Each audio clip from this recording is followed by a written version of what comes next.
In 1987, a grandmother and her 13-year-old granddaughter vanished while driving the Pacific Coast Highway. No wreck, no calls, no goodbye.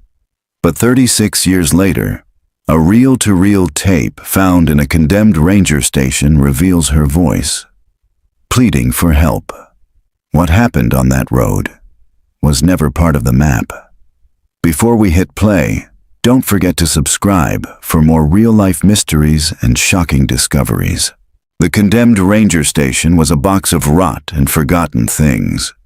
The air inside smelled like mildew and cedar, and the floorboards creaked under every step. Derek Whitley, an infrastructure inspector with the California State Parks Department, wasn't expecting to find anything that mattered. Just some raccoon droppings, maybe a few old maps. But in the back room, half buried under a pile of damp blankets and cracked thermoses, was a rusted metal cabinet, locked. He broke it open with a crowbar. Inside, mold-stained ranger logbooks, a coffee tin, and a dust-covered reel-to-reel recorder, heavy and warm to the touch despite the cold air. The tape inside was already spooled. He didn't hear her voice until he got back to his car and plugged it into a modern player for testing. The voice was shaking. Female. Old. If anyone hears this, please. I don't know where we are. I don't know who they are, but they won't let her leave. My name is Evelyn Voss, and my granddaughter's name is Mara. She's only 13. We were just driving north. The tape cracked with static. Then silence. The last known record of Evelyn and Mara Voss had just come back to life. The Pacific coast shimmered like glass. Waves rolled against jagged cliffs, their rhythm steady and indifferent, as the rental Dodge Aries glided north along Highway 1. The car was beige, boxy, and unremarkable, like 1,000 others crawling the coastal road on a summer afternoon. Inside it, Evelyn Voss kept both hands on the wheel, her grip firm despite the damp heat. She was 67 years old, a retired biology teacher from Modesto, California, with a taste for old jazz and black licorice. Her granddaughter Mara, 13, slouched beside her in the passenger seat, chewing on the end of a Twizzler and flicking through a cassette tape box with teal-painted nails. They hadn't spoken much in the past 20 minutes. "You can pick one," Evelyn said, her voice steady. "Just not that screaming nonsense." Mara rolled her eyes but didn't argue. She slid a tape labeled Juan Gilberto, Summer Wind, into the deck and hit play. Soft bossa nova guitar hummed through the speakers, gentle and haunting. The silence between them was old. Not hostile, just frayed.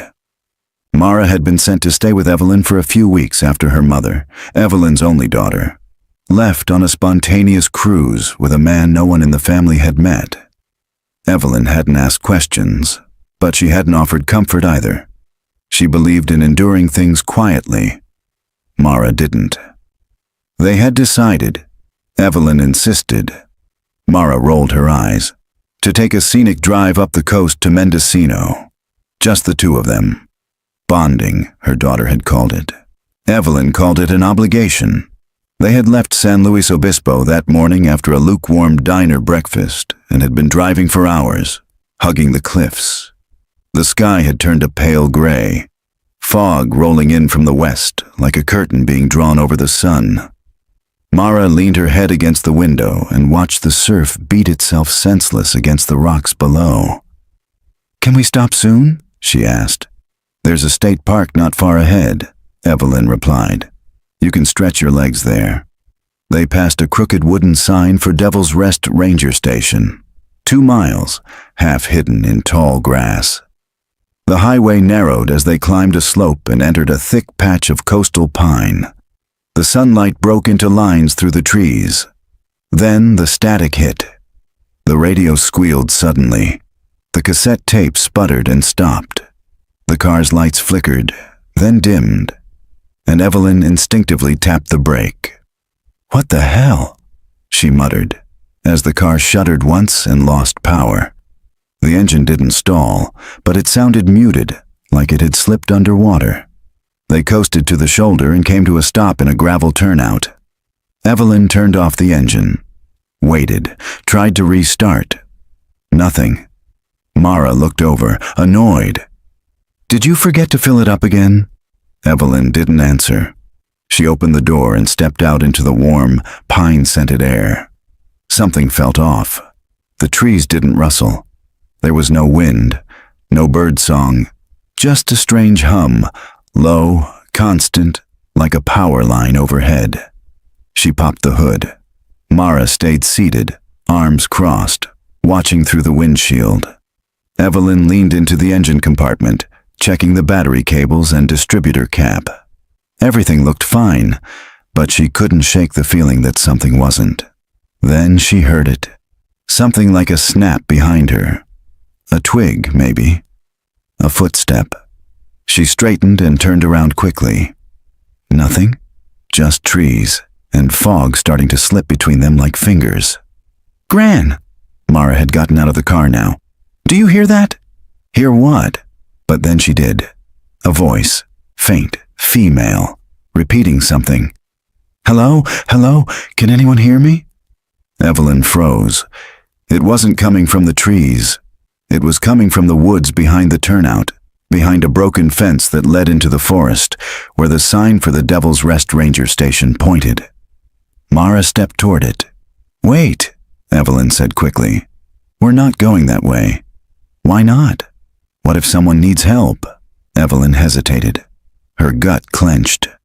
Logic told her it was probably a radio transmission or some lost camper. But something about the voice didn't sit right. It wasn't calling for help. It was calling for witnesses. "Stay here," she said. "I'll check." "No way." Mara moved beside her, folding her arms. "You're not leaving me with a dead car and a bunch of fog." They followed the trail behind the signpost. Weathered, narrow, overgrown. Within 30 yards, the trees thickened and swallowed the daylight. The humming sound returned, deeper now. It seemed to pulse through the ground beneath their feet. Then, between the trees, the building emerged. A 2-story ranger station sat hunched beneath the canopy, its roof sagging, windows boarded. The front porch was littered with debris, moss, leaves, animal droppings. A closed sign hung crooked from a chain across the entrance, but the door was open, not swinging, not cracked, wide open. Inside, shadows moved. Or perhaps it was just the way the light filtered through the broken slats. "Don't go in there," Evelyn said sharply. Mara ignored her. "Mara!" she hissed, rushing after her as the girl stepped across the threshold. The air inside was colder, heavier, like the whole place had been vacuum-sealed for decades and was just now letting in the world again. A rusted, reel-to-reel recorder sat on a desk in the far room, its tape spools unmoving. A calendar on the wall read, October 1984. A dusty sleeping bag lay on the floor near an overturned folding chair.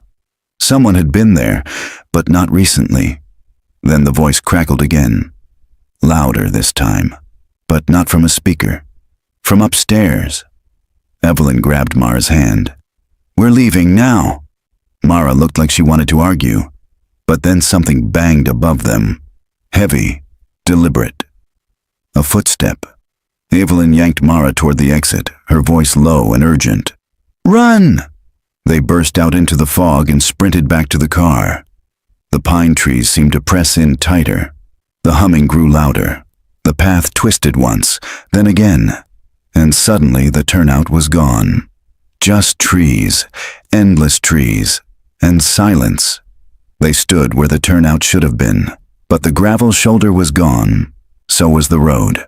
No sign of the Dodge Aries, no rustling trees, no ocean in the distance. Just fog and forest, thick as cotton and quiet as a tomb. Evelyn turned in a slow circle. Her breaths came sharp and shallow. "We didn't come this far in." Mara looked around, squinting. "We went straight. We didn't even take a fork. How can it be gone?" "Back this way," Evelyn said quickly, grabbing Mara's wrist. We just got turned around. We'll retrace our steps." They walked fast. The trees closed in. 10 minutes passed, then 15. The forest looked the same in every direction. No markers, no worn footpath, no sign of the ranger station either.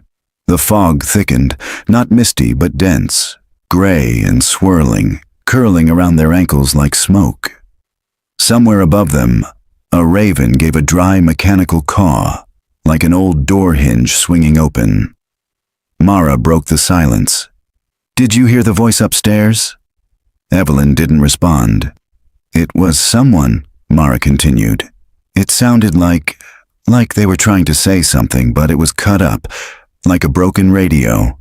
"I heard it," Evelyn said finally, "and I don't want to hear it again." They kept walking until their legs ached. The forest, impossibly, refused to open. Then they found the radio. Not a large one. It looked like an old Ranger-issue Motorola, half buried in moss beneath a rotted log.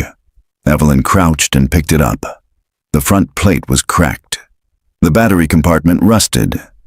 She turned the dial. Krrrk. Shh. Then, faintly, "Don't trust the voices. If you hear her, run." The radio popped and hissed before cutting out completely. Evelyn held it like it had just whispered a curse. "That wasn't a recording," Mara said, eyes wide. "That was live." Evelyn didn't respond. She was staring into the fog, face pale. "Stay with me. Don't wander. We're going to keep heading downhill." "Downhill?" "Water flows down. If we follow gravity, we'll eventually hit a stream or a road. That's how we used to orient when I took hiking trips with your grandfather." Mara nodded, silently falling in beside her. They pushed through brambles and pine needles, the hush around them thick and watchful. A cold wind began to stir. It didn't move the trees. It simply passed through them, like breath through bones.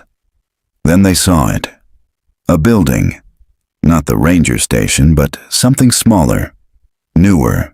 Maybe a trailer or portable shelter, the kind emergency crews use during fire season.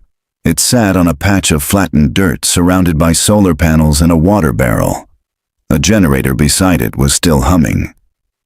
"Someone's here," Evelyn whispered. They approached cautiously. The trailer door was ajar. Inside, a single bulb flickered overhead, casting shadows across a tidy, sparsely furnished space. A cot, a field table, several sealed crates marked "Cal Fire," and a laptop, still open and blinking. And a recorder, another reel-to-reel deck. The tape was playing, sound leaking from built-in speakers. We left the highway at 2:42 p.m., approximate mile marker 372. Visibility was clear. Lost GPS shortly after entering Devil's Rest Access Road.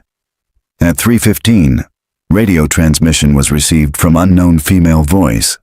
Message, "They won't let her leave." Mara's jaw tightened. "That's her. That's the same voice from before." Evelyn moved toward the laptop. A terminal window was open, showing raw text files. Log 0416A.txt, log 0416B.txt, EVRECOVERY.txt. She opened the last one, EV Recovery Report. Unauthorized entry, unaccounted time, audio evidence. Name, Evelyn Voss. Date, redacted. Incident. Type, temporal displacement, disassociation, apparent cognitive fracture notes, subject recovered from inland perimeter loop, 3.8 kilometers from Devil's Rest Station, located without granddaughter, interview transcript appended, subject displayed signs of time-loss trauma and long-form memory decay. Kept referring to static roads and the double of her granddaughter. Evelyn backed away from the screen. Her chest was tightening. "That's your name," Mara said, her voice sharp. "What the hell is this?" "I don't know," Evelyn whispered. "I've never seen this before. There's a report about you, about losing me. But we're standing right here." The trailer suddenly dimmed. The overhead bulb flickered violently. Then, another voice. outside the trailer. "Hello, are you there?" It was Evelyn's voice. From outside, Mara's face went white. "That's you!" Evelyn grabbed Mara's wrist. "We're leaving, now!" They stepped outside into the chill. The fog had receded slightly. The trail looked more distinct now, a path winding back through the trees, leading downward. But they weren't alone. A figure stood near the tree line. It looked like Evelyn. Same posture, same coat, same face. She was looking straight at them, her expression unreadable. And then she spoke, though her mouth didn't move. "He doesn't want you to leave with her." Evelyn froze. The figure took a step forward, then another. Its skin didn't move right, too smooth. Its eyes were like static on a TV screen, buzzing, unfocused. Evelyn yanked Mara toward the path and ran. They didn't look back. They ran until the trail turned rocky and steep. The hum faded. The wind returned. The trees began to part, and suddenly, the road reappeared, as if it had always been there. The Dodge Aries sat parked just where they'd left it, fog curling around its wheels, sunlight beginning to break through the tree canopy above. Evelyn stopped, heart racing. Mara collapsed against the side of the car, gasping. "What the hell just happened?" "I don't know," Evelyn said, "but we're not staying here."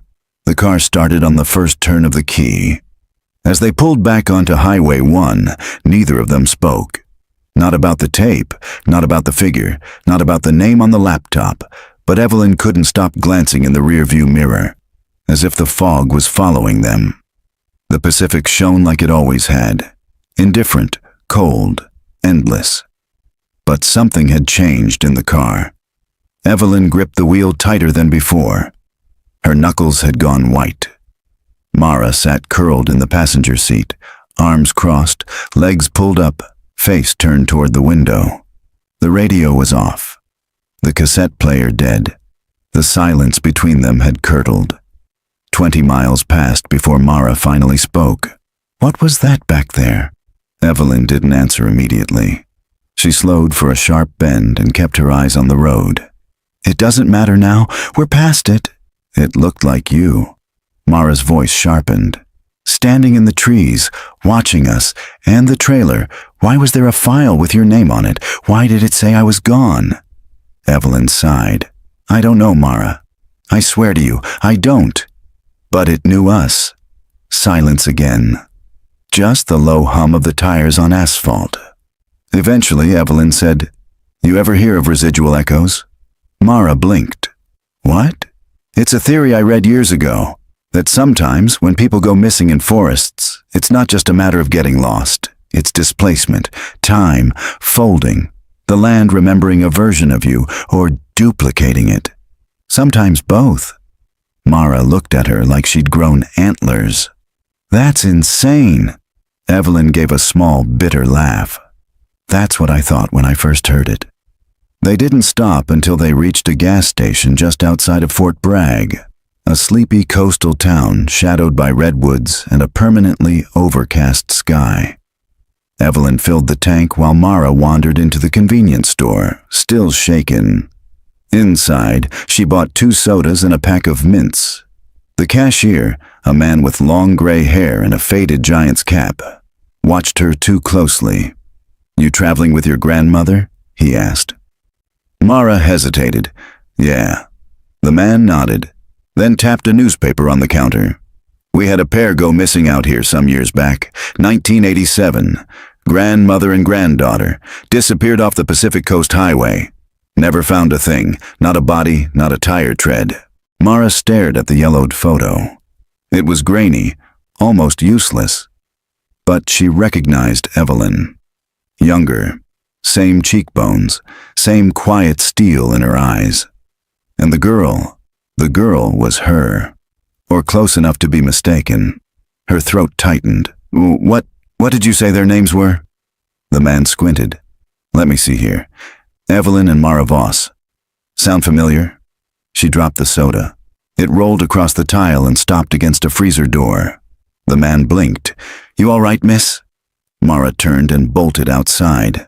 Evelyn looked up as she rushed to the car. "We're in it," Mara gasped. "We're in the newspaper." "What?" Mara shoved the front page toward her. "Look, it's us. That's you. That's me. Missing since 1987. Evelyn stared at the paper. Her hands trembled. The air around her thinned.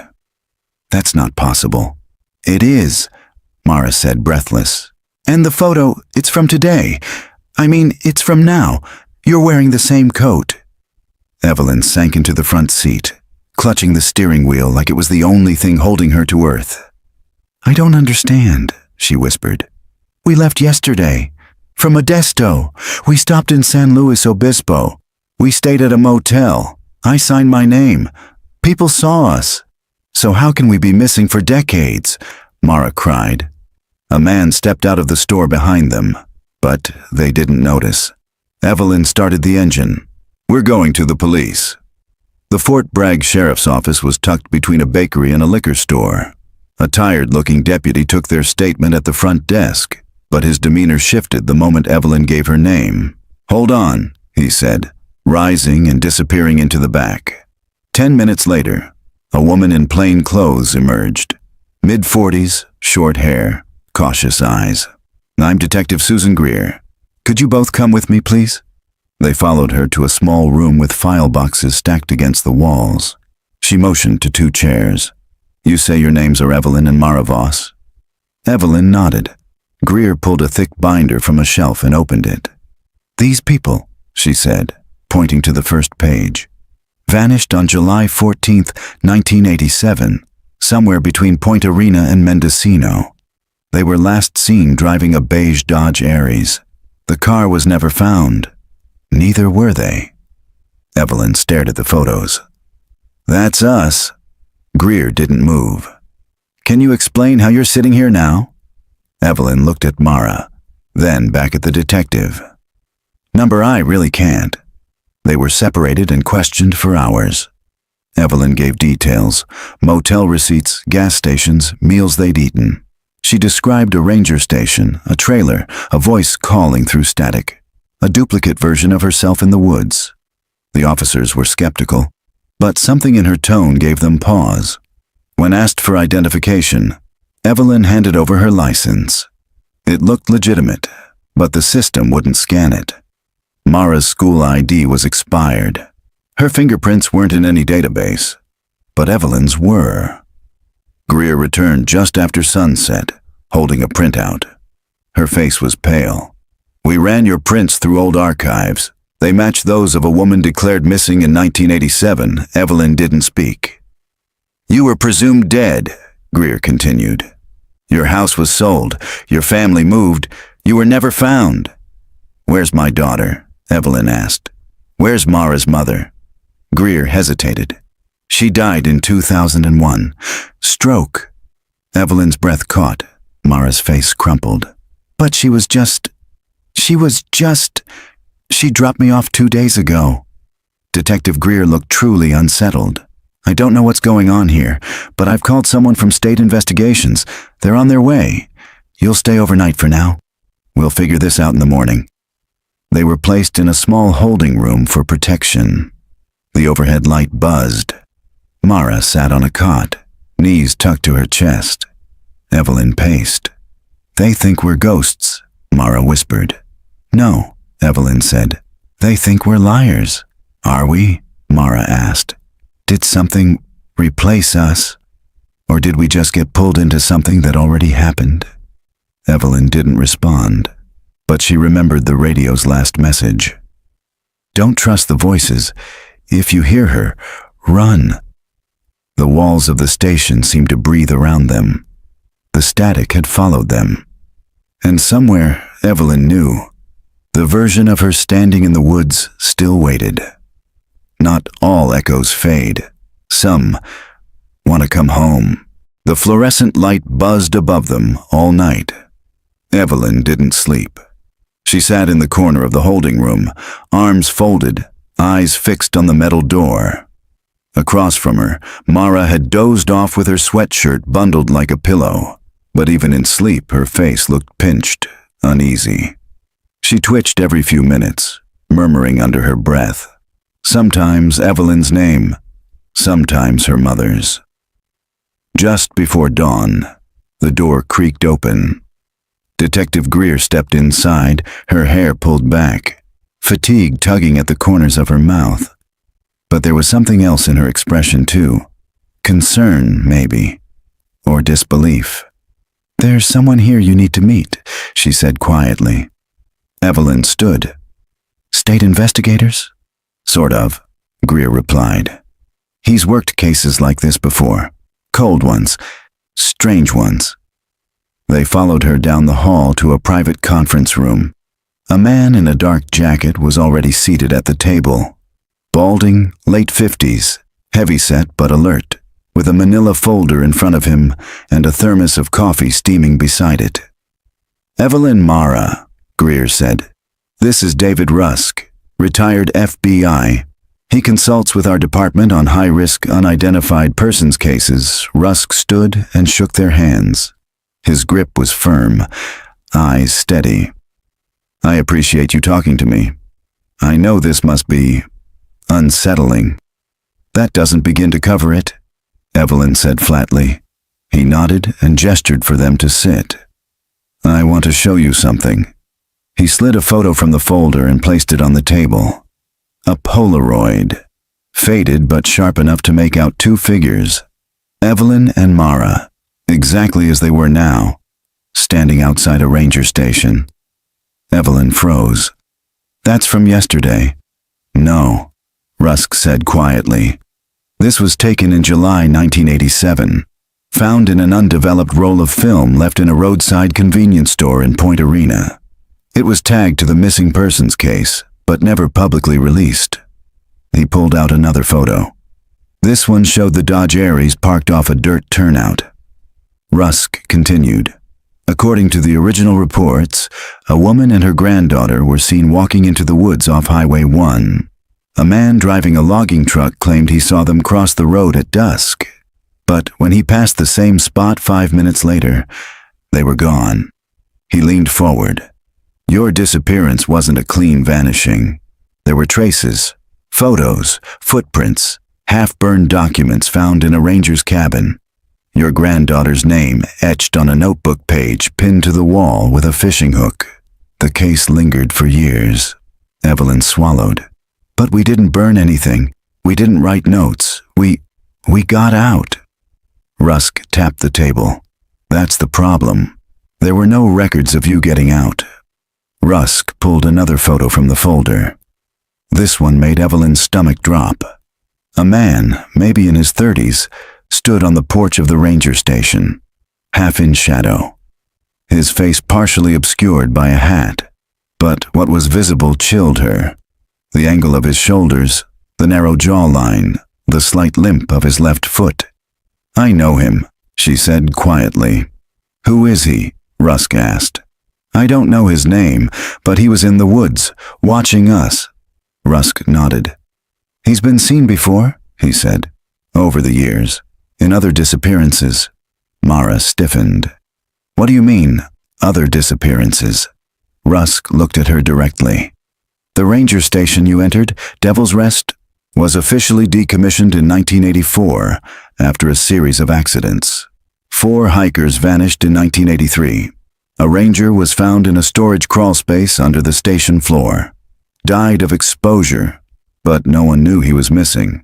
And then in 1986, a search and rescue crew lost radio contact for 72 hours. When they emerged, they all gave different accounts of what happened." He leaned back in his chair. "There are stories. Locals say the woods were cursed by the tribes that once lived there. Some say the land remembers too much, that when people get lost, it shows them something familiar, a voice, a loved one, even a version of themselves, to keep them wandering." Evelyn thought of the other her in the trees, the eyes like static, the voice that never moved its lips. Mara shivered. "Why now?" she asked. "Why are we here now? If we disappeared in 1987, why did we come back?" Rusk looked at her carefully. "That's what I'm trying to figure out." Later that morning, Evelyn stepped outside the station for air. The fog had lifted. The town looked ordinary. People carried coffee cups. A delivery truck parked outside a bakery. A cyclist passed by with earbuds in. The world had moved on. And yet she felt like it had turned without her, like a gear misaligned. She checked her watch, 9:17 a.m. But part of her wondered if it was even her watch anymore. Greer came out to join her, sipping from a paper cup. "I contacted your old neighborhood," she said. "Spoke to a man who lives in the house you used to own. He confirmed your name, your face. He even had a photo of you on the porch from back in the 80s. But no one's seen you since." "What about Mara's mother?" "She remarried, had another child, passed in 2001 like I said. Stroke. She was only 39, Evelyn's throat closed. Does Mara know?" "She suspects, but I haven't told her the full details." Evelyn stared at the street. "I keep thinking this is a dream I haven't woken up from." "It's not," Greer said softly. "And I think you're in danger." Evelyn looked at her sharply. "There's something else," the detective continued. "We pulled footage from the gas station you visited yesterday, the one where Mara found the newspaper." She handed over a printout. A still image from the store's security camera. The timestamp read, July 13th, 1987, 3:42 p.m. Evelyn was in the frame. So was Mara. It wasn't a glitch. It wasn't an old tape. The security system used cloud backup. "It recorded you as being there 36 years ago," Greer said. "Which means either someone's manipulating the time code, or we really are from 1987, Evelyn whispered. That night they were moved to a safe house on the edge of town. A modest Airbnb cabin watched by 2 officers in plain clothes. Rusk had requested it. Greer didn't argue. Inside, Evelyn sat at the small dining table, flipping through copies of the case file. Mara curled up on the couch, clutching a blanket. "Why did it let us go?" she asked.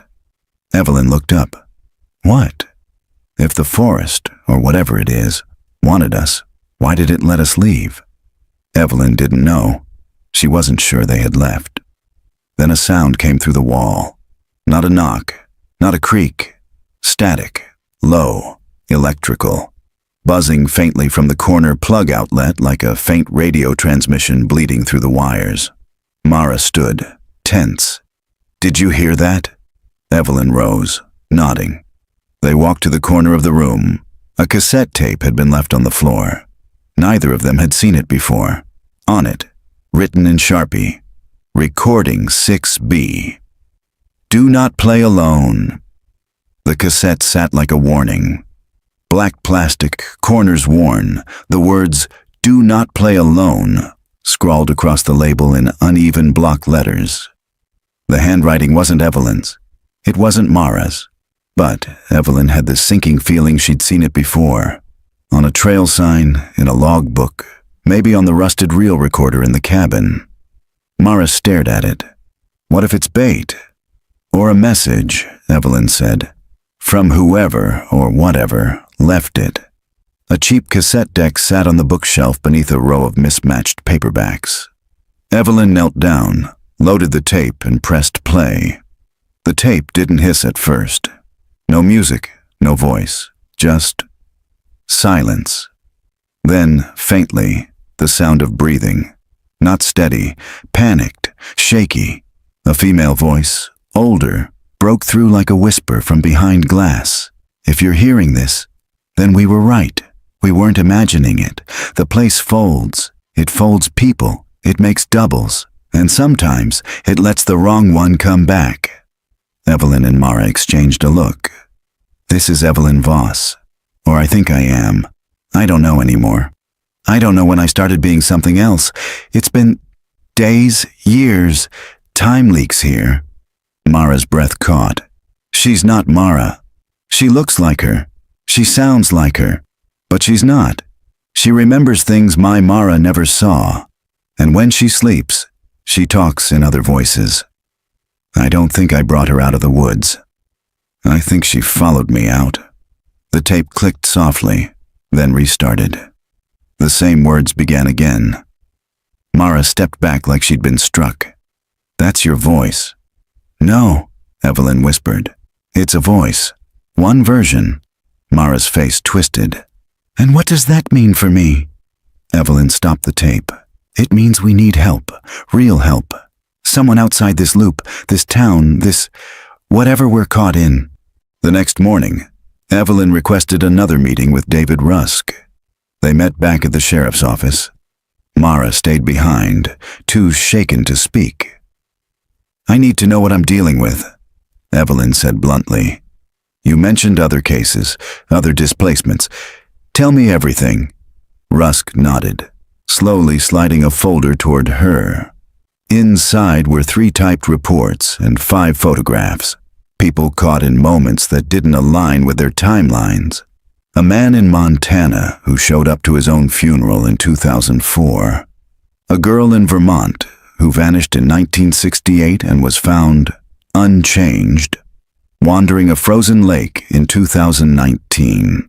A couple in Oregon, reportedly lost in the Crater Lake woods, who reappeared 15 years later with no knowledge of the missing time, but wearing the exact same clothes.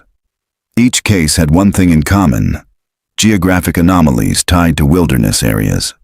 "Time isn't always linear," Rusk said.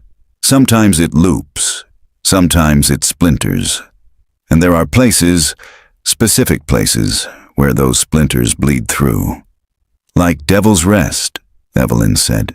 "Yes, that forest is a known cold patch. Native oral histories warned of echo places where memory could manifest physically. Sometimes as a guide, sometimes as a predator." Evelyn nodded grimly. "So what do we do?" Rusk slid a topographic map toward her. A red circle had been drawn around the Devil's Rest trailhead. "You go back in," he said. Evelyn stared at him. "No," she said. "Absolutely not." "You might not have a choice," Rusk said calmly. "That tape wasn't just a warning. It's a record. Of a cycle. Of a splinter. If the version of you on that tape believed the wrong person came out, then this version of you has to figure out why, before it happens again." Evelyn stood. "You want me to drag a 13-year-old back into that? I want you to understand the cycle so she doesn't get pulled into it again, because I don't think it's finished with you yet." That night, Mara sat in the guest room of the safe house, listening to the cassette on repeat. "She's not Mara."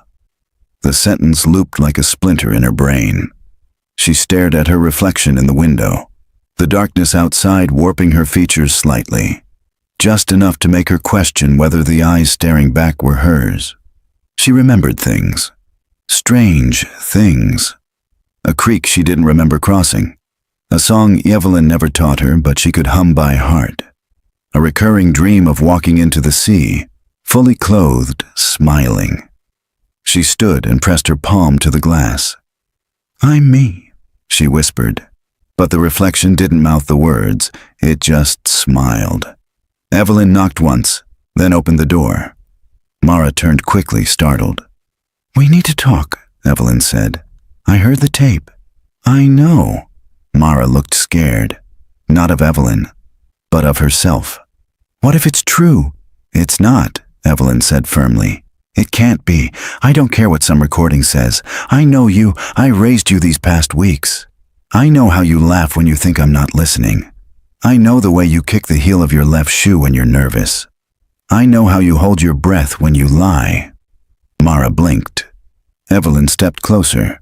"I don't care what the forest wants us to believe. You are my Mara."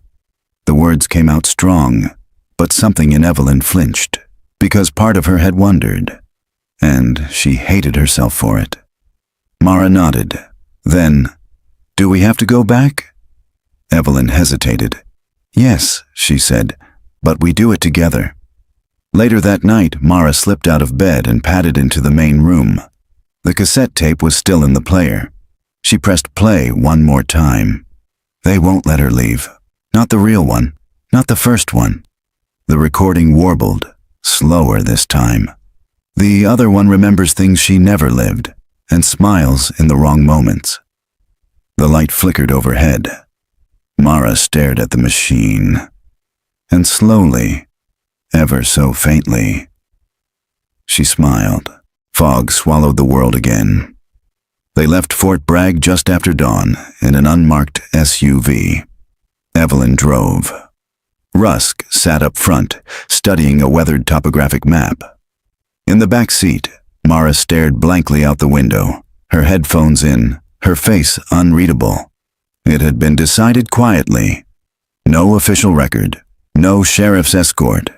Just the three of them heading back to the last known point of fracture, Devil's Rest, in the hopes of understanding what had happened, or what was still happening. The road narrowed with each passing mile. Pines pressed closer to the asphalt. Fog crept in through vents and door seals. By the time they passed the mile marker near the turnout where the Dodge Aries had once parked, it felt like the world had stopped turning. Evelyn slowed the SUV to a crawl. "There," Rusk said, pointing. "That's the same break in the fence. Trail curves west." She pulled off onto the gravel shoulder. The forest greeted them with silence. They moved single file. Rusk carried a hand radio and a thermal scanner. Mara walked in the middle, hugging herself. Evelyn brought up the rear, her heart pounding with every step. The trees looked the same, but older somehow. Heavier, like they had memorized them. The trail wound past a collapsed log, a rusted signpost, and finally, the ranger station. It stood just as they'd left it, 2 stories of sagging wood and shattered windows. But something about the air felt different, thicker, charged. Evelyn stopped at the edge of the clearing. "I don't want her going inside." Rusk nodded. "Agreed. Mara stays with me. You check the interior." "I want to stay with her," Mara said. "No," Evelyn replied firmly. "You stay outside. If anything changes, anything, you run. Do you understand?" Mara looked away. "Yeah." Inside, the air was still. Evelyn stepped over warped floorboards and into the main hall. Dust coated every surface, but there were new footprints in the grime. Her own, from before. She passed the reel-to-reel player, still sitting like a corpse on the desk. Its spools were empty now. Someone had taken the tape. She climbed the staircase slowly. Each step groaned under her weight. The upper floor was darker, the roof sagging in places. She entered a room that once held bunks and found something on the far wall. Photographs, old, sun-faded.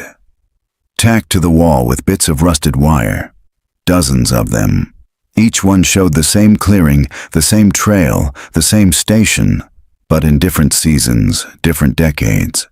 Some were black and white, others Polaroids, and in many of them, she saw herself and Mara, standing at the tree line, emerging from the fog, sometimes smiling, sometimes afraid, sometimes watching themselves, her knees buckled slightly. This wasn't a timeline. It was a loop. And they'd been caught in it before. Outside, Mara leaned against the SUV while Rusk scanned the tree line. The thermal monitor showed nothing out of the ordinary, but then a flicker. Something moved through the trees. A second reading, human-shaped. Still. Standing just 30 feet away. He turned sharply, raised the scanner. "Evelyn?" he called. No answer. He radioed. Static. Mara straightened. "What is it?" "Stay here," he said. "Don't move."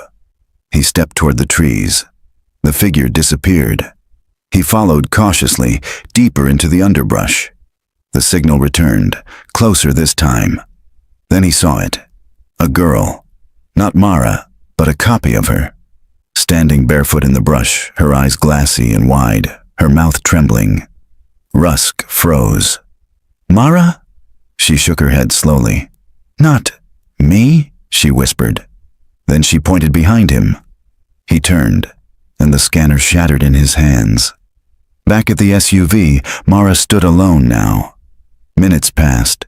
Then Evelyn emerged from the woods, her coat torn, her eyes wild. "Mara," she gasped. "We have to go. Now?" Mara blinked. "Where's Rusk?" "He's gone," Evelyn said. "Something's out here. It took him." She grabbed Mara's wrist and pulled her toward the SUV. But Mara didn't move. She just stared at Evelyn. "What's wrong?" Evelyn asked. Mara's lips parted. "You're not her." The words hung in the air like frost.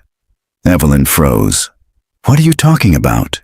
"You're not my Evelyn. Your shoes are wrong. You never wore those shoes. And your voice, it doesn't shake when you're scared." "Mara? You didn't go inside the station. You never came back out." The wind stilled. The trees seemed to listen. Then the real Evelyn stepped from the trail, bloody, limping, but alive. The false one turned and vanished into the fog. No scream, no sound, just gone. The real Evelyn collapsed to her knees beside Mara. "I saw them," she whispered. "I saw all of them. The versions, the attempts. Some of them didn't make it out. Some never tried." Mara held her. The forest exhaled around them. Somewhere in the distance, a radio clicked to life. "This is Ranger Post 9, Devil's Rest Outpost, Emergency Channel. We have 2 recovered. Repeat, 2 recovered. Standing by." Rusk's voice. Alive. They made it out by dusk.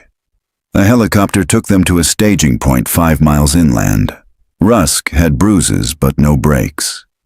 He didn't remember what happened in the woods. Only that time seemed to stretch and fold and echo back on itself. He handed Evelyn a small item wrapped in cloth. "I found it where the other Mara was standing." Inside was a photograph. Evelyn and Mara, together, smiling, standing in front of the ranger station. On the back, in Evelyn's handwriting, "Second chance. Don't turn back." She had no memory of writing it. That night, in a motel outside Mendocino, Evelyn tucked Mara into bed. They didn't talk much. They didn't need to. The forest was behind them. The tape destroyed. The photos burned. But Evelyn kept one thing, a scrap of the map, with a hand-drawn circle, and 3 words in familiar ink. "It knows faces." They were 2 hours east of the coast when Evelyn saw her again. A woman standing alone in the middle of a dry field just beyond the highway. Pale dress, wind in her hair. She didn't wave, didn't move, just stared at their passing vehicle with an eerie stillness like she knew she was being watched. Evelyn blinked. Gone. "Mara?" she said suddenly. "Did you see?" But Mara was asleep in the passenger seat, her head against the window, one hand curled beneath her chin. Evelyn let the question die in her throat. Maybe it was exhaustion, or trauma, or just the endless blur of the past 72 hours. Still, she kept checking the mirrors, and behind them, the field remained empty. They stopped at a roadside diner around dusk. Bright fluorescent lights, vinyl booths, that vaguely sweet smell of fried pie and pine sol. Evelyn ordered coffee she didn't want and tried to make sense of the photo again, the one Rusk had given her. On the back, "Second chance, don't turn back." The ink was hers, but the message didn't feel like something she'd write, not consciously, not yet. A second chance at what? Across the booth, Mara pushed her plate away. "I can't eat." "I know," Evelyn said gently. "I don't feel right," Mara added, eyes downcast. "Not just scared. I feel like something's in me, not me, like it came back with us." Evelyn stiffened. "You're you. You don't know that." "Yes, I do," Evelyn said firmly. "I didn't survive this long just to doubt you now." Mara looked up, eyes rimmed red. "Promise me something." "Anything. If I ever start changing, if I start talking in my sleep again or remembering things I shouldn't, don't wait. Don't hesitate." Evelyn's throat tightened. "You're not going to change." But Mara didn't repeat herself. She didn't need to, because Evelyn had heard it already, because she'd already wondered. They checked into a quiet motel in a valley town that didn't ask for ID. Evelyn collapsed into bed. Sleep didn't come easy, but when it did, it dragged her under like water. She dreamed of voices in the dark. Not one, hundreds. Each one a version of herself. Whispering, screaming, weeping. You left her. You never made it out. You'll bring her back in. She woke sweating. Mara sat at the edge of the bed, already dressed, a blank look on her face. You were talking in your sleep, Mara whispered. What did I say? You said, it's her turn now. The next morning, the motel manager left them a message. A man had stopped by. Gray coat, glasses, said his name was Reed. Claimed to be a friend from Austin. Left no number, no forwarding address.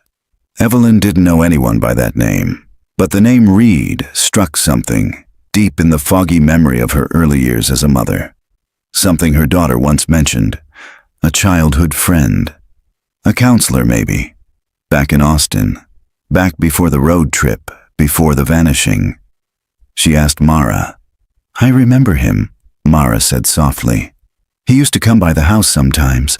He brought books and tapes. He used to say, memory is just a hallway. Evelyn blinked.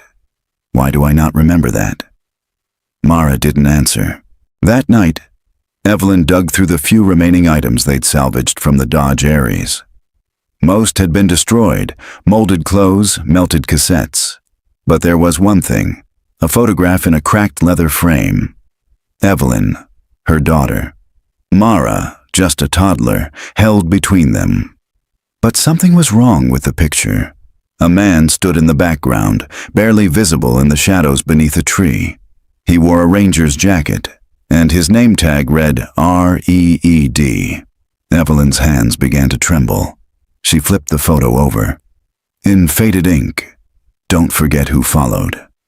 At 3:44 a.m., Mara began to scream. Evelyn flew from the bed, and I found her on the bathroom floor, clawing at her temples, blood streaking from one nostril. I saw her, Mara gasped. The other me. In the mirror. She blinked when I didn't. She smiled. She's still here. Evelyn held her tightly, rocked her like a child, like she was 2 years old again and waking from night terrors. We're getting help, she whispered. Tomorrow, first thing, we're going back to Austin. Mara's breath slowed, but her voice remained flat. She already knows the way. The next morning, Evelyn made the call. Not to the police, not to Rusk. She called the only person her daughter used to fear. A woman named Dr. Celia Merrick, who once ran a small trauma therapy clinic outside Dallas and had mysteriously closed her practice after a government audit. Dr. Merrick didn't answer, but the voicemail clicked on. If you're calling about Project Orpheus, this line is no longer monitored. You are not cleared. Hang up. If you're calling about the Voss case. Evelyn hung up. Her blood ran cold. She had never told the woman her name. Later that afternoon, they pulled over to a scenic turnout to rest.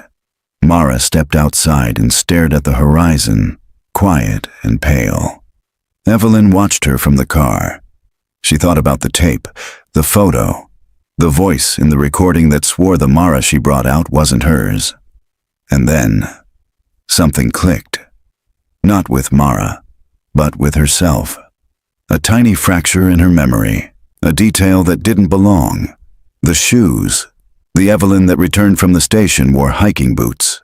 Heron-worn, familiar, but in the motel footage from 2 days ago, she'd been wearing white flats.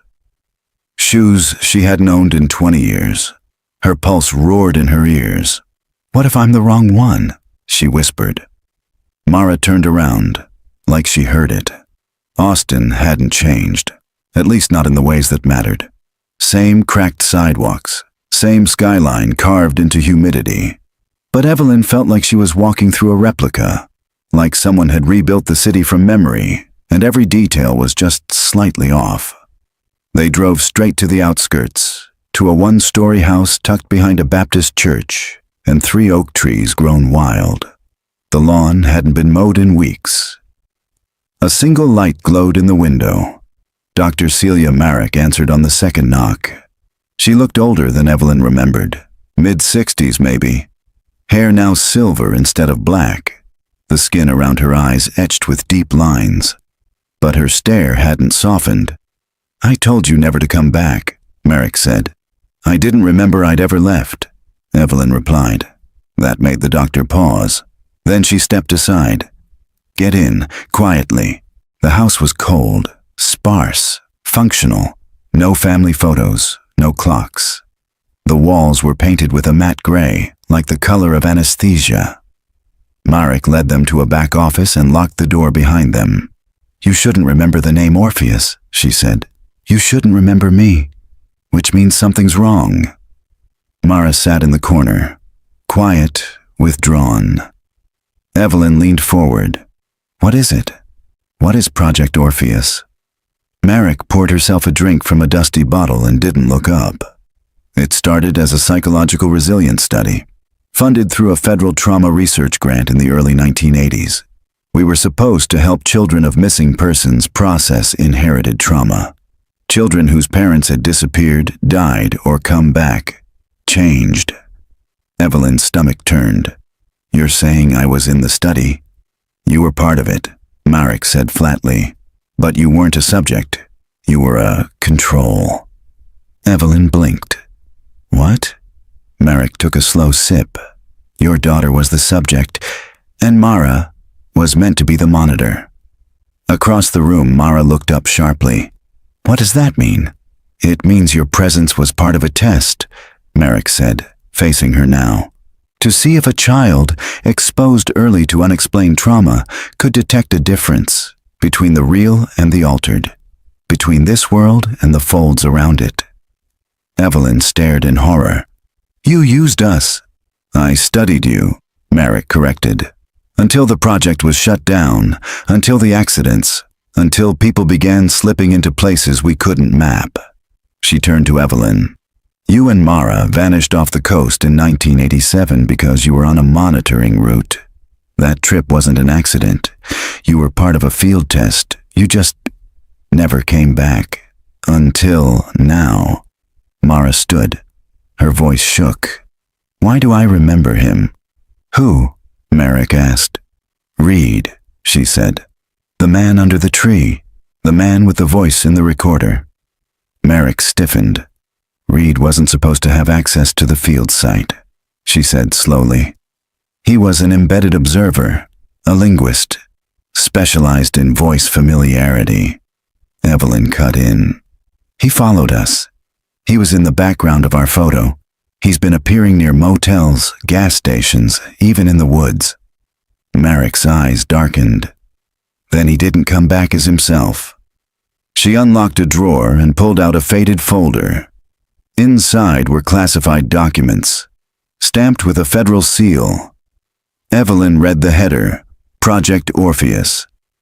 Phase 4/Identity Overlap Manifestation Protocol. She scanned the next page. Her breath caught. It was a diagram. A child's face. Mara's, split down the center, one half human, the other distorted with echoing features. Below it, notes. Subject displays awareness of mirrored speech patterns. Internal conflict suggests the presence of a duplicate neural identity. Recommend cessation of proximity to maternal anchor. She turned to Marek, voice rising. "You knew this was happening. You built it." Marek didn't deny it. "I warned them. They wouldn't listen. You were supposed to forget everything after the re-entry trigger. But if you're here, now, and remembering, something malfunctioned, or something wanted you to remember." They stayed the night under lock and key. Marek sedated Mara, who had begun murmuring in her sleep again. Guttural, warped phrases in languages no one could place. Evelyn sat in a guest room and stared out the window, watching the streetlights flicker one by one. Near 3 a.m., she felt it. A pressure shift, the sound of wood creaking in the hallway. She rose silently, opened the door, and saw Reed. Standing at the far end of the corridor, hands folded, eyes dead. Evelyn didn't move. He didn't speak, but his mouth opened slowly, too wide, and from it came her voice. "I said don't come back," she screamed. By the time Marek and two armed men burst from a hidden chamber, Reed was gone. Only the wallpaper remained disturbed, peeling from the inside out. In the morning, Marek handed her a final envelope. Inside, one last photo. A version of Evelyn, bruised, blank-eyed, standing at the mouth of Devil's Rest, alone. On the back, she brought the wrong one out.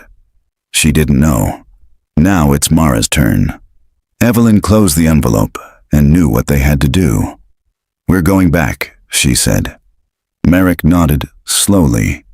"And this time," Evelyn said, rising, "we bring back the right one." They returned to the coast under an overcast sky. No radio, no phones, no distractions. Just the winding stretch of Pacific Highway, the roar of waves somewhere beyond the cliffs, and a silence so thick it felt carved from stone. Mara didn't speak for most of the drive. She sat with her knees tucked to her chest, a vacant stare locked on the road ahead. Evelyn kept glancing sideways at her, not because she didn't trust her, but because she was terrified she no longer knew how to tell. The voice, the mirror, the bleeding nose, the dream about the sea. What if she'd already lost her? What if she'd brought something else back? At the Devil's Rest turnout, they parked the car and sat for 10 full minutes without moving. The forest loomed, darker than before. The trailhead marker, once just a splintered wooden post, was now completely gone, wiped clean, like it had never existed. Evelyn gripped the wheel. "You don't have to do this," she said quietly. Mara turned to her. "I think I already did."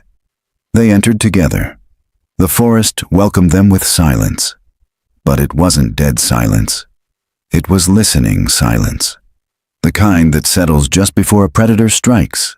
The kind that feels too perfect. Each footstep on the dirt felt like a question. Each breath, a countdown. They passed the clearing. The rusted frame of the ranger station had collapsed in on itself. Roof caved, walls sunken inward like a mouth finally shut. But the energy around it pulsed. Not warm, not cold. Just wrong. Mara stopped. "There's something underneath." Evelyn followed her gaze. A cellar door, previously buried under moss and rotting leaves, now stood open by inches. Blackness yawned beneath. They descended. The stairs creaked, but held. The basement smelled like mildew and iron, thick in the lungs, old blood and wet wood. Their flashlight beam danced across cracked cement and forgotten supplies. Rusted lanterns, a broken cot, a wall marked with red charcoal scratches, and in the corner, a chair, a figure slumped in it. Mara gasped and clutched Evelyn's arm. It was her, Mara, or a version. Gaunt, pale, lips cracked, dressed in what she'd worn the day they vanished in 1987, now filthy and brittle with age. The girl looked up and whispered, "I was wondering when you'd come for me." Evelyn staggered. Mara took a trembling step forward. The girl didn't move. Her eyes were glazed but aware, her voice steady. "They sent a copy back," she said. "I watched her leave through the trees. She looked at me like I was a ghost, but I'm the real one. I remember everything." Evelyn's voice was barely audible. "How long have you been here?" "Time doesn't work here," she said. "It folds, loops. I've lived the day we disappeared hundreds of times. Sometimes she visits me, sometimes she hurts me, but she always smiles before she goes." Mara stepped closer. "So, I'm the copy?" The girl looked at her gently. "You were meant to be." Evelyn's head spun. "No," she said. "This isn't right. You both remember. You both feel. That has to mean something." "They made her from me," the girl said. "She was the exit plan. If I didn't come back, she would." She turned to Mara. "But you weren't supposed to be me. You were supposed to warn them." Mara clutched her head. I don't understand. You were a monitor, the girl said. Not a twin, not a shadow. You were a signal. Evelyn stepped between them. I don't care what they built you for. I don't care what Marek or Reed or the project intended. You are both mine. The girl smiled faintly. I never stopped being. A noise echoed above them. Footsteps, a door creaking. Then a voice, software familiar. Evelyn's voice. It's time to try again. Another Evelyn stepped into the room, identical in every detail, calm, confident. A mirrored echo of the woman now standing between two versions of her granddaughter. She looked at them like a curator might look at broken statues. I was supposed to bring one back, she said, but now I see I need to choose. No, Evelyn said, trembling. The mirrored Evelyn reached into her coat, pulled out a reel recorder. She clicked it on, and Evelyn heard herself, pleading, screaming, begging from another loop. A voice she didn't remember recording. Not her. Take me instead. Mara's face crumpled. I remember that, she whispered. In my dreams. The real Evelyn stepped forward. No more loops, no more splits. I brought her back once. I'll do it again. The mirrored Evelyn tilted her head. Which one? Evelyn looked at Mara, the standing one. Then at the girl in the chair, and her answer came without thought. Both. She took their hands and ran. The forest did not scream. It folded. The trees bent. The dirt churned. The sky turned white. 3 figures sprinted through the storm. 1 woman, 2 girls, all holding fast, all bleeding light at the edges.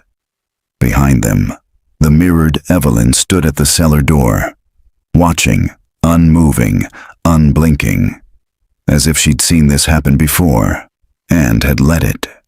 They burst through the Devil's Rest trailhead and collapsed onto the gravel. The air was cold, real. The fog was gone. Above them, stars blinked into being. Rusk's SUV was parked exactly where they'd left it, untouched. Evelyn sat up. Mara gasped for breath beside her. The girl in the old dress stirred, then smiled, and vanished, like dust in sunlight. Evelyn didn't speak, not for a long time, not even when Mara clutched her or when the headlights of a ranger patrol appeared down the road. She stared into the dark, into the place where the other Evelyn had watched, and wondered, had she brought back the right one, or had the forest finally let her choose, because it no longer needed to? The house was supposed to be gone. Evelyn remembered the address with absolute clarity. 1435 Sycamore Lane, Austin, Texas. The place she'd raised her daughter. The last house she ever called home before the road trip that split everything open.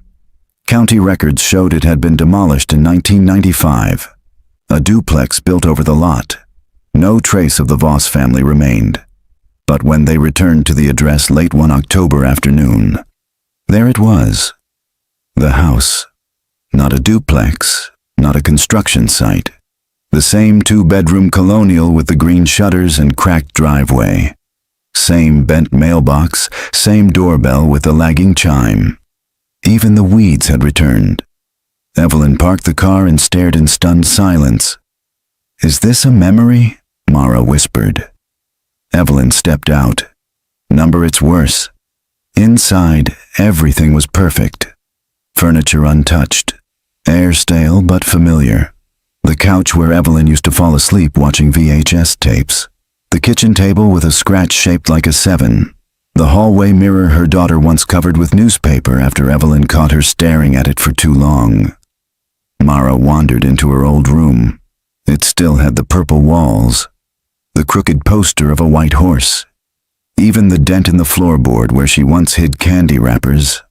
I don't remember any of this, she whispered. But then, she did. Bits and pieces, fragments. The way her room smelled when it rained. The sound of a voice humming through the vent at night. I lived here, she said aloud. But not Me. Evelyn knelt by the bed. On the floor, beneath a loose plank, she found a tape recorder and a note. If you're reading this, she's not gone. She's just waiting for a way back. That night, Evelyn couldn't sleep.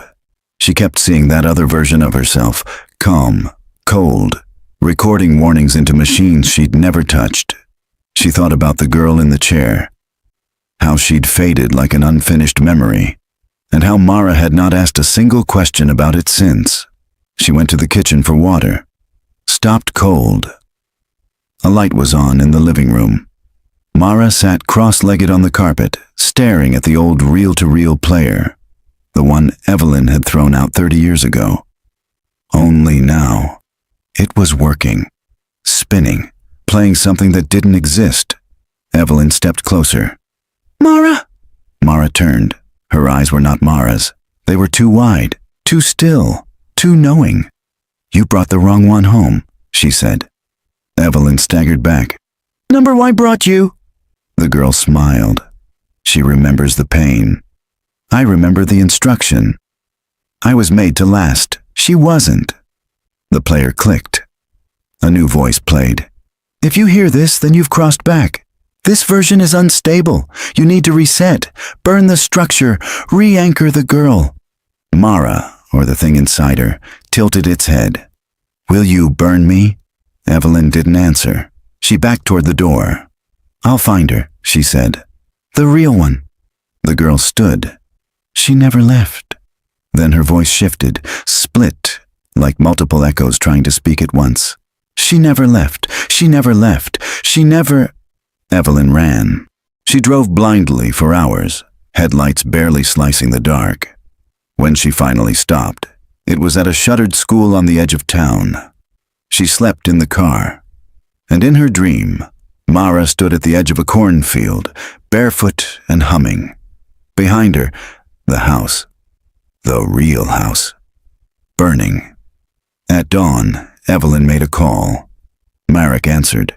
"She's not right," Evelyn said. "The girl I brought back, she's not her. She looks like her, talks like her, but there's nothing underneath." Marek didn't hesitate. "You've seen the house?" "Yes." "Then it's not over." "What do I do?" "You go back. You find the tether." Evelyn's voice cracked. "And if I can't?" "Then neither of you get out again." She returned one last time to Devil's Rest, alone. The forest didn't resist. It welcomed her, as if it knew. The cellar was gone, the station leveled. But buried in the dirt where the cellar door once stood was another recorder. She pressed play. She never left, because she was never taken. You were. The version that came back? That was the girl you wanted, not the one you had. Evelyn sank to her knees and began to scream. Back in Austin, the house disappeared again, replaced by the duplex, just as the record said. But in a dusty attic across town, an old real estate agent discovered something strange behind a sealed wall. A photograph of Evelyn Voss, and two girls beside her, neither labeled, both identical, one smiling, one not. She stood at the edge of a clearing that didn't exist on any map, somewhere behind Devil's Rest, somewhere between time and memory. Evelyn wasn't even sure how she'd gotten there, only that she had been here before, in fragments, in dreams, in fears that lived just beneath her skin. The trees here were older than sound. The dirt didn't crunch, it remembered. At the center of the clearing was a chair, empty, facing nothing. Evelyn didn't want to sit in it, but she did. The memory began as it always did, a road trip. Laughter, Mara's voice asking if they could stop for ice cream, the sun cutting across the windshield like a blade, and then the skip. Time fractured. Suddenly it was night. The car was parked on the shoulder of the Pacific Coast Highway, and Evelyn was alone. She found herself standing outside the Dodge Aries, calling Mara's name. No response, just the sound of waves in the distance. Then headlights. Too far down the road. Someone coming. She remembered this part. This was when she had started to forget, not because her memory failed her, but because someone made it fail. The figure stepped from the darkness. Reed, or something wearing his face. "Hello again," he said, in that gentle, practiced voice of a therapist or a hypnotist. "I remember now," Evelyn whispered. "You were there the whole time." He nodded, monitoring, observing, correcting when necessary. "Why her?" "Because Mara is a gateway," he said, "a rare one. Children like her, born on the edge of trauma, can see the folds, walk them, shape them." Evelyn's throat tightened. "So you fractured her?" "I made her useful. You would have left her broken. We gave her purpose." The wind shifted. The chair beneath Evelyn began to vibrate, softly like the start of an earthquake. Reed stepped closer. "But something changed. You bonded to a version that wasn't supposed to exist. You brought her out. You protected her. Because she's mine." "No," he said. "She was never yours. She was constructed, copied, meant to serve as a key. You fell in love with a memory. Then so did she," Evelyn snapped.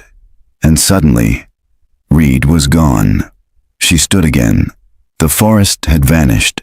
Now she was standing in her old home, the real one, Austin, 1986. She saw herself in the kitchen, younger, humming, baking something. Mara sat at the table with her crayons, babbling about school. Then, something off. The young Evelyn turned and looked right at her, through time, through memory, and smiled. "It's not too late, you know," the younger version said. "You can choose." A door opened behind her, white light, searing. Evelyn stepped toward it. At the threshold stood two versions of Mara. One looked exactly as she had in the forest, wild-eyed, trembling, scared. The other looked calm, composed, familiar. Both reached for her hand. "You know which one I am," said one. "Please," said the other, "don't leave me again." Evelyn's hands hovered in the space between them, both warm, both real, both her girl. But one of them had never left this place, and one had learned how to escape. She closed her eyes, took a breath, and chose. The memory shattered. The forest disappeared. She woke in a hospital room near Mendocino. Rusk was asleep in a chair by the window. Mara sat at her side, holding her hand. No machines beeped, no wounds bandaged. Just the kind of deep exhaustion that felt like it came from before she was born. "Mara," she whispered. The girl looked up, smiled. It wasn't wide. It wasn't off. It was hers. "I thought I lost you," Evelyn said. "You never did," Mara said softly. "You just didn't know where to look." Evelyn reached out, brushing hair from her forehead. And this time, she felt no static in the air, no split beneath the skin, no wrongness, just presence, real and whole. Later, as the sun set behind the window, Evelyn asked Rusk a single question. "Do you believe in memory?" He nodded. "More than I believe in facts." "Good," she said, "because the facts keep changing." In a records vault in Austin, the original file on Project Orpheus was quietly erased. In its place, status contained, subject reintegrated, tether re-established, and beneath that, warning, do not initiate field tests in Coastal Corridor 17. B. Until echo pattern clears, residual identity interference. Risk high. Somewhere, in a town that doesn't exist anymore, an empty house waits. Inside, a chair, a mirror, and a child's voice humming a song that was never taught. The years went quiet after that. There were no more tapes, no flickers in the mirror, no sudden doubles in the corners of photographs. For the first time since the vanishing, Evelyn Voss lived without constantly checking the rear-view mirror. Mara grew up. Not quickly, not suddenly, just steadily. She never asked about the other versions again. She didn't talk about the chair, or the mirror, or the cellar beneath Devil's Rest. And Evelyn didn't push. Some memories were meant to be left where they were. But on Mara's 18th birthday, a letter arrived. No stamp, no return address. Just her name on the front, in Evelyn's handwriting. But Evelyn didn't write it. Inside, "I'm glad you made it out. I didn't, but that's okay. Someone had to stay behind and keep it closed. This time, let it end." Signed simply, Mara Evelyn burned the letter and didn't tell her granddaughter. They moved inland, far from the ocean, far from the folding roads, to a place where trees grew straight and time kept its shape. Evelyn took up gardening. Mara started at a community college, studying linguistics. That made Evelyn smile. Still chasing echoes after all. One autumn night, Mara asked her a question over tea. "Do you think I'm still me?" Evelyn looked at her long and hard, then replied, "I think the fact that you ask means yes." Mara nodded. "I dream about her sometimes, the one who stayed." Evelyn stirred her tea. "Does she speak?" Mara paused. "Number." "She watches. She hums." They didn't speak the rest of the night, but Evelyn sat in Mara's room until she fell asleep, just like she used to when she was little. Years later, after Evelyn passed quietly in her sleep, Mara found something buried beneath the floorboards of her grandmother's bedroom. A sealed tin box. Inside, a map of the Pacific Coast Highway. A photo of the real house on Sycamore Lane, burned at the corners, a charred reel-to-reel recorder, and one last letter. If you're reading this, you've outlived it. Don't go back to Devil's Rest. If you hear humming in the trees, walk away. And if someone ever tells you they remember a version of you that isn't yours, tell them that one stayed behind. Mara wept for a long time, then packed the box away. She never tried to return. Not to the trailhead, not to the ranger station, not to the chair in the clearing. But she did return to language, to memory, to the fragments. She wrote papers about auditory trauma, recursive hallucinations, identity echoes in PTSD patients. No one knew how she understood it so intimately, but everyone agreed. She understood. One winter, while walking through a snow-covered field outside her apartment, she stopped, because she heard it, faint, low, coming from nowhere, humming, a child's voice, familiar. Mara turned slowly, but there was nothing. No one, just the sound, hanging in the still air like a thread to something long buried. She smiled gently, not afraid, and whispered to the wind, "It's okay. I remember for both of us." In 1987, Evelyn and Mara Voss vanished on a stretch of the Pacific Coast Highway near Devil's Rest. Despite search efforts, no vehicle, bodies, or evidence of foul play were found. The case went cold. In 2003, a ranger discovered a broken reel-to-reel recorder in a collapsed station near the original site. It contained no tape, just static. In 2024, the trail was permanently closed due to environmental instability. No one is permitted past the gate. But every so often, a visitor reports hearing a girl's voice, just ahead in the trees, humming something that feels like it belongs to someone they used to be.